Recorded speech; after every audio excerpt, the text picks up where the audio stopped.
Several families have reached out to News Channel 21 in recent months asking for help finding runaway children. It's not a topic we usually cover, but it's been going on in our community. Rhea Pinella spoke with a mother, Bend Police, and a youth runaway expert to learn more about the problem.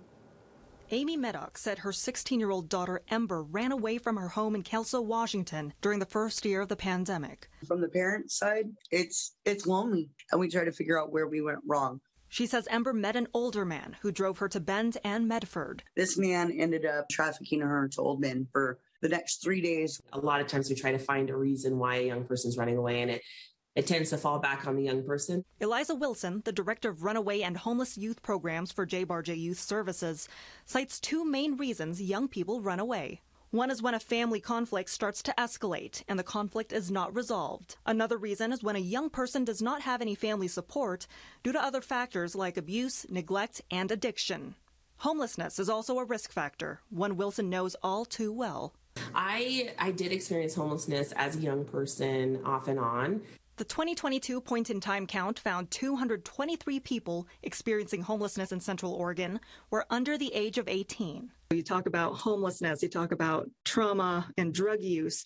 So which of these factors, I guess, is typically the starting point? So many times a young person doesn't want to return home because they left to begin with, right? So we know that there's some issues there. Police records show there were 193 reports of runaways or missing youth in 2020 and 2021.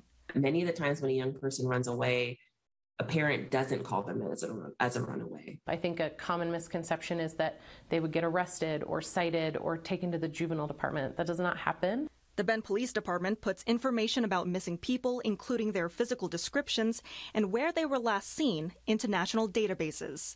If on a traffic stop or a person stop, they see somebody that looks like a missing runaway, they would run that name and date of birth, and that it's going to pop up in their computer system. It has it kind of flashes. Meddock says police found Ember in Medford and took her to the Jackson County Juvenile Detention Center. Eventually, she hopes to get her into treatment. Wilson, on the other hand, has come full circle. She now works with the same programs at JBarJ that helped her turn her life around. In Bend, Rhea Pinella, News Channel 21.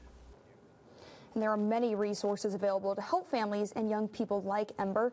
You can find a list with the online version of this story at ktvz.com.